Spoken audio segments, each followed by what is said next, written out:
Let's roll out to Columbus, Ohio, and talk to the great Sarah with an H. What's up, Sarah? Hi, Dr. John. How are you? We're partying. What are you up to? Oh, sitting in a closet hiding from my children. I may have done that too recently.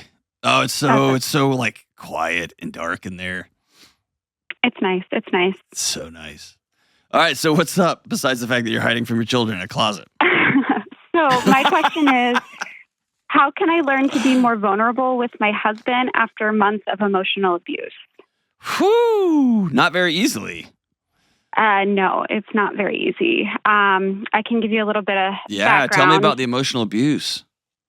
So my husband and I, we've been fighting on and off really nonstop since February. About what? Anything and everything. It seems like anything can become an issue. Just to give you like an example, there was a work get together for him where originally he thought it was going to be like a spouse get together, and then it wasn't. And I told him, still go, like you should go to your work thing. And then he was convinced, oh, you must be angry because now you can't go. And I was like, well, I'm disappointed. It would have been fun, but it's fine. You go. It's fine. And long story short, it ended up blowing up into some huge big thing where he says that I'm lying to him, even though I'm not. And somehow it blew up to even he called his parents over. They entered the fight. This was like way long ago, back in April. He called his mommy? Yes, he did. And his daddy. Oh my good gosh. And then I was ganged up on by the three of them. It included his mom like aggressively grabbing me and his dad screaming inches from my face. Sarah. It's been bad. Hey, this isn't okay. I know. I think you know that intellectually. I don't think you've allowed yourself to know that what this really means. You can't be a part of this. Yeah. Well, we did set up boundaries with his parents. Eventually, they can never come into your house again until they show up at your front door, both on one knee, saying, "I'm so sorry. Forgive us for belittling you and abusing you and acting like children." Period. Yeah. The best apology that I've gotten from his dad was me requesting an apology and him saying, his dad was saying, "Oh, well, I don't remember it. And I said, well, that's not an apology. And he said, fine, I'm sorry. And like yelled at me again. What a coward. Like, well, what a coward. What a spineless man.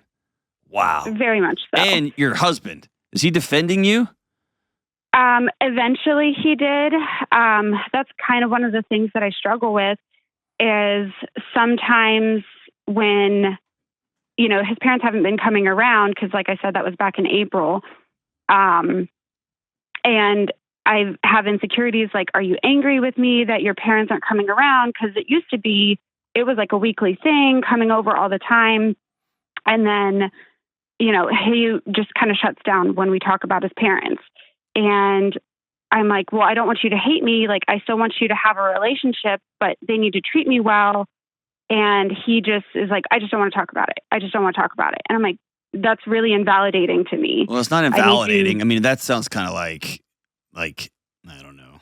That sounds like 21st century blog language. Like, it's bigger than that. He got his cowardice from his dad. Yeah.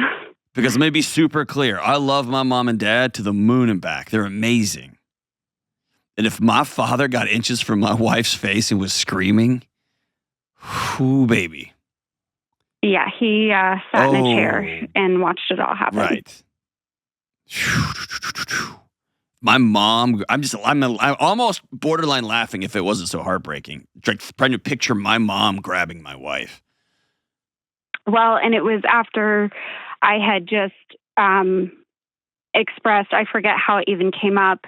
One of the issues that we have had is me not wanting physical intimacy And somehow that came up in it. And I was saying, the reason why I don't always want it is because I've been a victim of sexual abuse. And right after I say that is when his mom grabs me. And I'm like, what did I just say? What did she grab you? What was she trying to, was she reaching to give you a hug?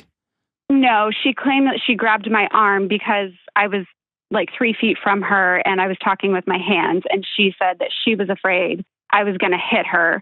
So she very aggressively grabbed my arm.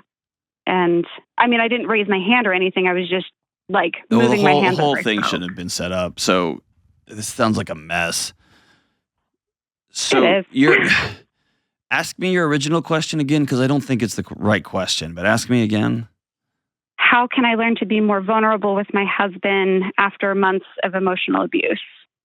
We've been going to therapy. And then even more forms of emotional abuse have come out of it. Him using therapy against me, like, talking calmly to each other is a thing that we've been working on. And he'll come to me and ask me, like the other day, I had a complete day off. The kids went to the sitter. So I was home alone, ran errands, did some laundry, things like that. Well, there were still dishes in the sink. So he comes home and he asks me, I need to ask you something calmly. Can you promise not to get mad? And I said, okay. And he asked me, well, what did you do all day? Oh, God. Dude, this guy sucks, man. Hey, will you have him call me? Yeah. I'd love to hear that. He actually listens to your show. So he can't listen to my show because he would, well, I mean, I guess he can. He can do whatever he wants, but. He does. Okay, here's the deal. He's not on the phone and your in-laws are not on the phone. You are. And so can we have some like hard, honest, truthful conversation that you're not going to feel like I'm invalidating you? I'm sitting right here with you, but I want to just tell the truth. Yes. Okay. Truth number one. If you desire closeness with your husband and you desire intimacy, yet your body is paralyzed from historical sexual abuse, it becomes your adventure to seek healing. Is that fair? Yeah. Okay. If your husband calls his mommy and daddy, you knew that wasn't going to end well. And so at some level, there's a responsibility that you have to get you and your children and put them in a car and leave and go get a hotel room. Is that fair? Yeah. At some level, and you and I could probably pull the string all the way back, you've internalized that this is what your life is worth. This is just part of being Sarah. Taking this crap from people, and you've probably taken it from people your whole life. That's very accurate. And so the path forward is not hoping that the people that your body continues to invite into your life, right? And you've heard this saying that you marry your unfinished business. If somebody constantly was putting demands on you that were unreasonable and then holding you accountable and being abusive in some shape, form, or fashion because you didn't meet these obnoxious standards, in a weird way, your body's going to find somebody to marry who's just like that because your body wants to fix that because it constantly is asking, what did I do wrong? What did I do wrong? Why am I so unlovable? And the only way out of that cycle is not to meet the needs, because if you had cleaned the sink, your husband would have asked you something else about what you didn't do right. You've had a whole day off and you won't play dress up with me and have crazy sex night. The benchmark keeps moving, right? Yeah. And so the only path out is for you to go seek healing for Sarah. So that you can stand up on 2 feet and knowingly look in the mirror and say, I'm worth more than this, period. I will not be part of a marriage where my husband outsources a disagreement to his mommy and daddy.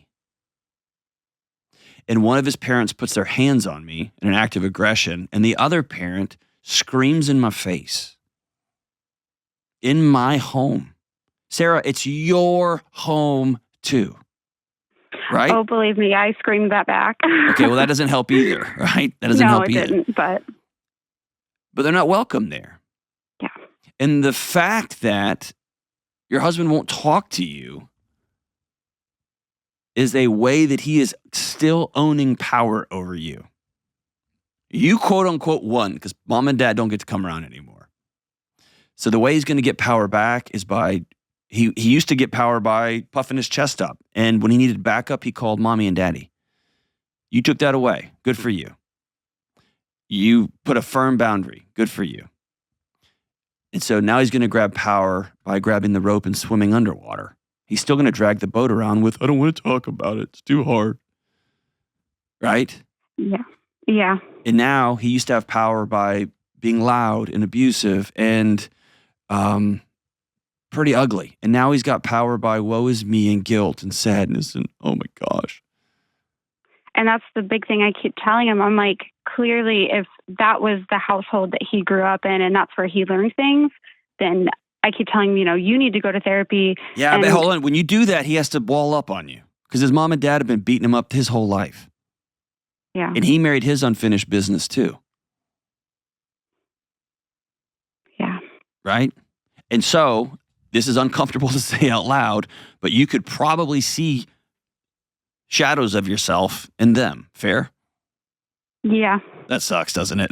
That's it really does. It's so mean to say, but his body's trying to figure out, why did my dad scream in my face my whole childhood? Why was my mom, would she do things and then blame me for them? And then here he's got a wife standing toe-to-toe with him screaming, this is my house too. And he's like, there it is. But how do I, give him time to... You walk away. And you tell him, I'm worth having a conversation with you that is not belittling, and it's not abusive, and it's not screaming. And so when you scream, you are asking me to leave. Yeah. When you, and it may be, let's be honest, it may be that, the great Brene Brown says, whatever you go looking for in the world, you're sure to find. It may be that he got home and was like, hey, what'd you do today? And you were so highly attuned to him asking in a way, like asking a question that you immediately went to, oh my God, right? Maybe, maybe not. Maybe he came in and was a total jerk. I think it's the latter. Okay, yes. Right. But that's where we have a disagreement. But here's the deal. Yeah.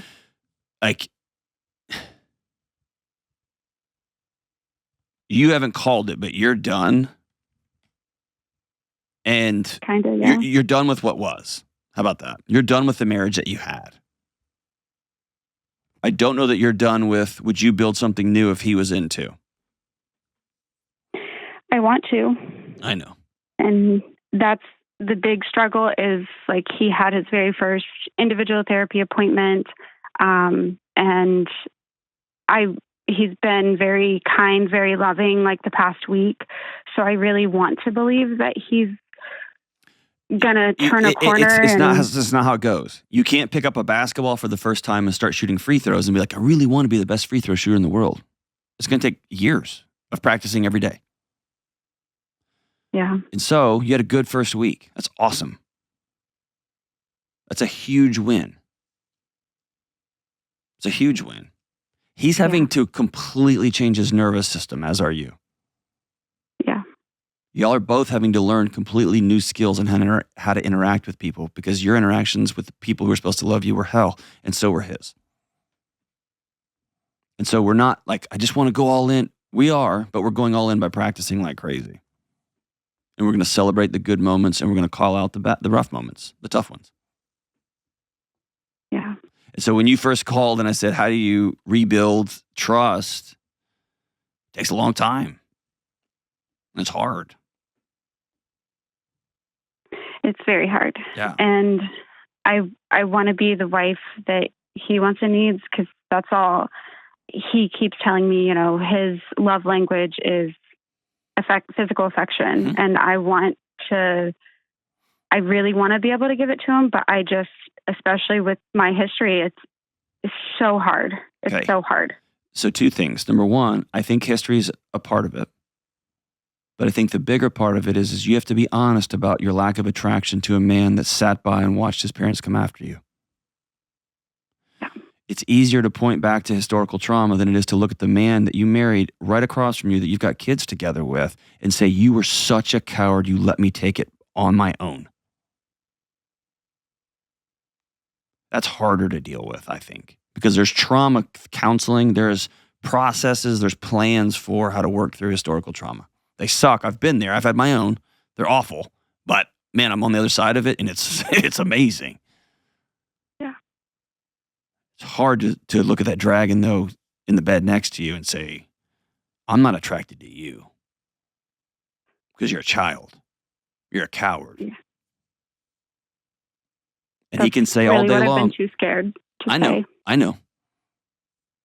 It's hard. But I think it's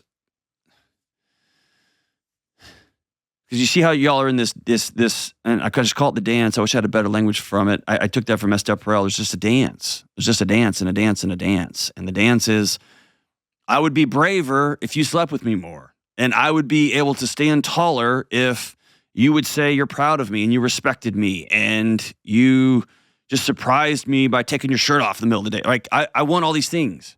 And you say, I may want to take my shirt off if you weren't such a coward and you were more brave. And you see how and you just end up in this merry-go-round where you can never catch each other. Yeah. And both of you have to say, hey, what we're doing is not working. And that means you have to be very clear about what you need. And that's hard because he might look at you and say, I'm not doing that. And vice versa. But I think him continuing to blame his parents, you continuing to blame the past, both of those blames have validity. They're both real. They're super real. But the main issue is he's looking at you and saying, I need something from you that you're unwilling to give me. And you're looking at him saying, I need you to be something that you're unwilling to be. And that's an ugly, hard truth. But we got to start there. Yeah. Is that fair? Yeah. If I asked you just to rattle off a list of 5 or 10 things that make it very hard to desire him, could you do that? Yeah. Yeah. Have y'all talked about that in couples therapy? Yeah, I've talked about how I want to feel safe with him. I want to feel. Yeah, but that's all like super big, lofty counseling language.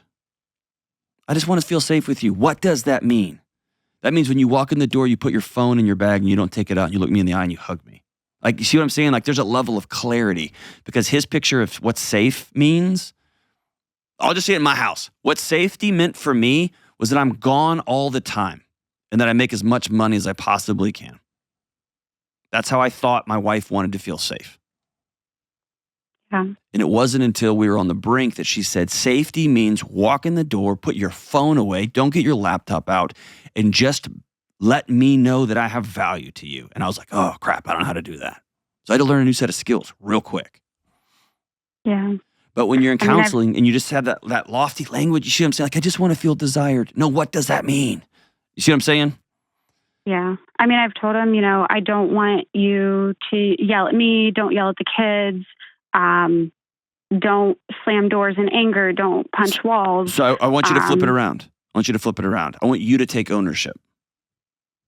Okay. If you raise your voice, I am leaving. If you punch a wall in this home, I call the police every single time. This is not about what he's doing. This is about what you're going to do. Yeah. You see what I'm saying? Yeah. He's a grown man acting like a toddler. I don't care who you are. You don't punch holes through a wall with your wife and your kids there. You don't. Right. And if it happens that one time, you go to hell and back to make sure it never happens again. Yeah. But also, was he a guy that was shamed so bad he can't even see straight by those two parents of his? He was. Yeah. Very, very strict religious household. Mm-hmm. Pulled out of sex class in public schools or sex ed because they didn't want him teaching the wrong thing. Sure. And So he's got that nuclear reactor of rage in that ball right beneath his chest, right beneath his rib cage. And it's pulsing and pulsing. And he looked at you in the eye and said, I do. And he made babies with you. That is his job. You can't make that nuclear reactor go away. No matter what you do, no matter how much sex you give him, no matter how clean your house is, you can't make that go away. His kids aren't going to be able to score enough soccer goals. His kids aren't going to be able to get enough straight A's for that nuclear reactor to go away. He has to go deal with that. And I know this because I did. He's got to go deal with it. And there's something magic about a husband who has dealt with that inner rage, said out loud in front of other people, whether a therapist, whether a couple of friends, whether a men's group, whether a minister, I don't care. But somebody who's going to give you good counsel and wisdom and listen to you. There's something about a husband coming back into their home with that nuclear reactor disassembled and off. And the whole house goes, oh, that guy's safe because he's under control. He can handle business if things get sideways, but they're not sideways here because this home is warm. And then suddenly, weirdly, you're attracted to him again.